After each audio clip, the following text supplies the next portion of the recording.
This is a home inspection overview of unit 1365. We're gonna start right here in the corner of the kitchen, and then we'll go all the way around, and I'll show you what I find as I find them. This is a tester in order for me to test the outlets. It's an older home, and all these outlets are two-pronged. Even if I wanted to test them, I can't because of the fact that you're missing the ground. So some of these outlets, some of them, all of them need to be three-pronged. There's electricity in them, and that's not a problem, but they're not grounded. So as I continue here in the kitchen, I check all these drawers and make sure that they work, and the cabinets. This is loose right here in place, and also noted that there's no garbage disposal, and there's also no exhaust up here. So that would be here. The only thing that we have is this exhaust fan right here, but most of the time you're required to have something enclosed, like with the dome, or maybe underneath the microwave. No stove, obviously, no refrigerator. The dishwasher does not work, doesn't respond, so that is something to look into as well. These are supposed to be, this is three-pronged, but it's not grounded, as I was telling you. So they just changed this. There's no GFCI. This is required to be in the kitchen to have ground fault circuit interrupter. So as we go around, let me go here, and then we'll continue. So this door right here, it rubs when you try to close it up here. So it needs to be adjusted here.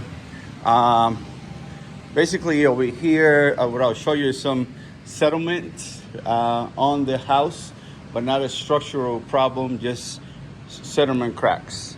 The carpets is pretty much stained and damaged in some places, pretty much dated. So that would be something to look into as well. The chimney upstairs needs what is called a spark arrestor to make sure that if you get any sparks that you do not, obviously, do not land on the roof. All these windows, they have in common, all the windows, they do not open. And some of them is because there is a lock on them. I could not find the key for the lock, but they're not supposed to have lock because they are means of egress. So these are some of the settlement cracks that I was showing you out here. The outside is concrete blocks, and the inside is concrete plaster.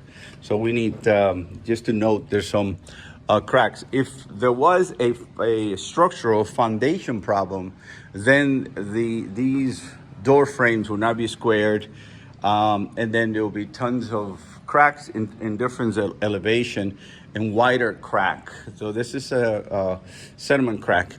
When I came in, the thermostat was not working because the batteries were pretty much oxidized. So I put in a new set of batteries, but the AC on the east side here is not giving me any good temperature. So it's hot coming out. So we know that. Right here, there's a cracked window pane on this one. This is the only cracked window pane. The single pane windows, and this is the latch that are locked. All of them are locked, so you can't really open them. So coming in here, I look at all these bathrooms inside. Some of them need the water fill to be replaced, the valves. No problem in this bathroom here. A little bit of oxidation on the diverter. So in here we have an independent hot water heater. It is 12 gallons, but it's oxidized and it's leaking right here. And so it's also required to have a pan underneath, and the temperature relief valve piping is flexible. It's supposed to be straight out. Okay, so again, here we are in this guest bedroom. I got my terminologies messed up. Carpets is pretty damaged in here as well. There's some cracks, some sediment cracks, but not structural cracks. They're required to have smoke detectors in the bedrooms, so that is required. We don't have it. The outlets, again, they're two-pronged. They do not have any ground. Continuing here on this bathroom, couple things on this bathroom here. Slow draining, so this was kind of slow to drain. And over here, this toilet is okay. This one it's kind of leaks out of the diverter, as you can see. So it's just a diverter, the strainer that needs to be replaced. Peeling paint right here most likely is because there is no exhaust fan. So when you have a window, you do not need an exhaust fan. And when you have a fan, you do not need an exhaust window. But these windows, again, they're stuck closed. They do not open. This light right here does not work.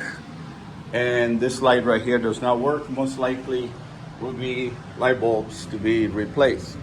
As I continue here, I'm gonna get into this utility room here. This is where the air handler for the unit, we got 2 units outside. And the air handler in this one, and the air handler is outside on the other side. This is a sub panel that comes from the main electrical panel, but they are using fuses and instead of breakers. So these are no longer feasible and they're not recommended. So they might need to upgrade to breakers, not fuses. Okay, here in this hot water heater, it is 2022. It is 40 gallons in this, I'm sorry, 29 gallons. Requires a drip pan, and the temperature relief valve is not working. So according to the seller, they'll have somebody to come and replace that. So that is that in there. Coming back here to walk into the master bathroom. A couple of things in here. This fill valve might need to be replaced. It just doesn't drain doesn't fill properly. And then on this bathroom, I cannot use it. First of all, it says not to turn it on, but the valves are stuck in place anyway. So even if I tried, those valves need to be repaired. They're inoperable. Here, what they're using for a laundry room, basically there's only one line here. They're supposed to have one for the hot, one for the cold. So basically that's one here that's available. Then this one here is being used for a filter. So this is probably have to be repaired. These valves are stuck on the and they cannot be operated. All right, I'm going to continue on the outside and then we go to do the casita. So we're going to do the casita here. The entry, this door, the panel is damaged, so this door most likely has to be replaced. There's no air conditioning, central air conditioning. It's a wall-mounted air conditioning unit. It gave me temperature of about 45 degrees.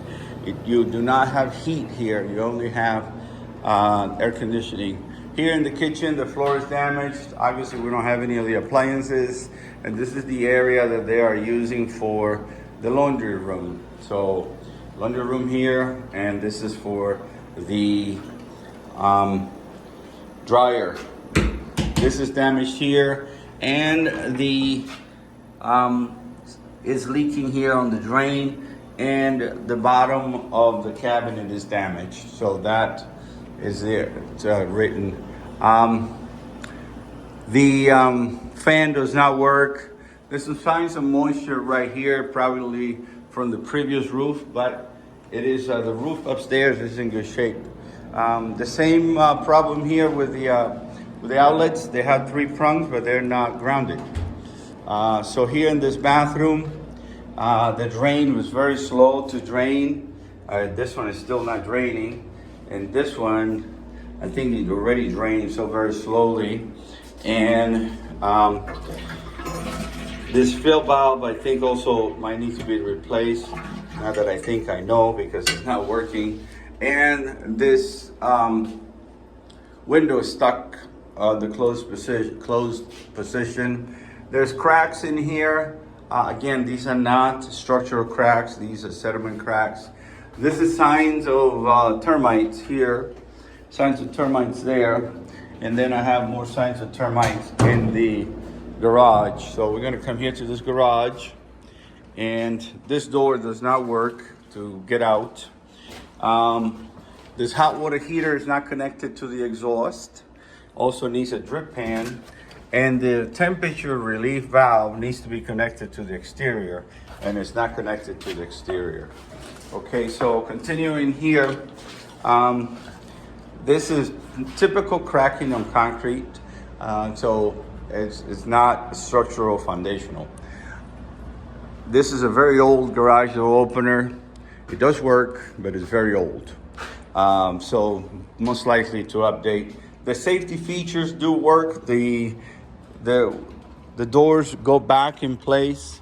The same thing here. The only problem with this one is that the switch on the side to operate it does not work, but the remote control works on that. Continuing here, these are cracks. This will be basically required to be repaired. Again, concrete cracks, they're supposed to have expansion joints in order for it not to crack, but they're not putting any expansion joints. Here is a sign of termite tube coming over here on this side. And here's some sediment cracking on this wall right here. So I'll continue on the outside. Here we're in the exterior. We're going to go all the way around and end up here on the same spot. So these are fascia boards, and underneath here these are fascia, and then over here soffit. Some of them are damaged. This is not termites, but it's dry rot. It dries and it gets dry and it gets wet, so it gets damaged. That's on that area there.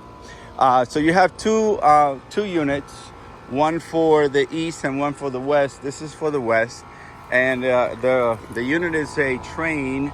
It's a 2023 unit, has the new refrigerant, and it's in really good shape. This is actually 5 tons. So 1 ton covers about 500 square feet. So this one would be good for anywhere from 2,000 to 2,500 square feet of coverage.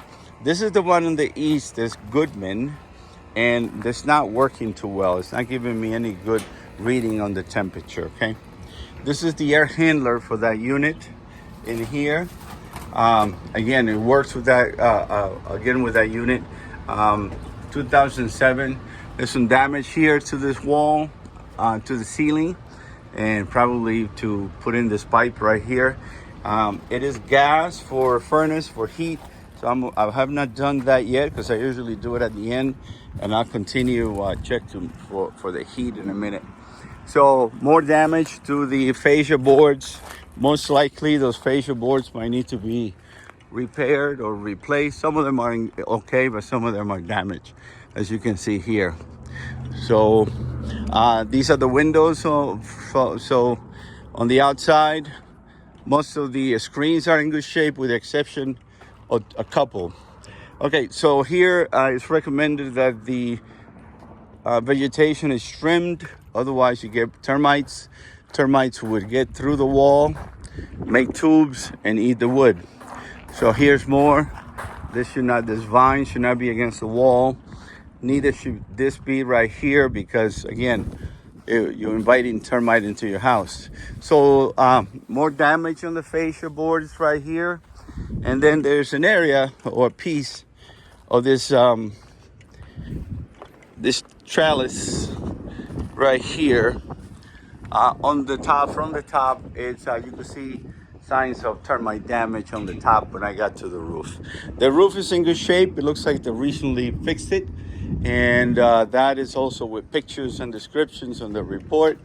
Some of the electrical wires that they use for these lights are exposed, and they're supposed to be on conduits.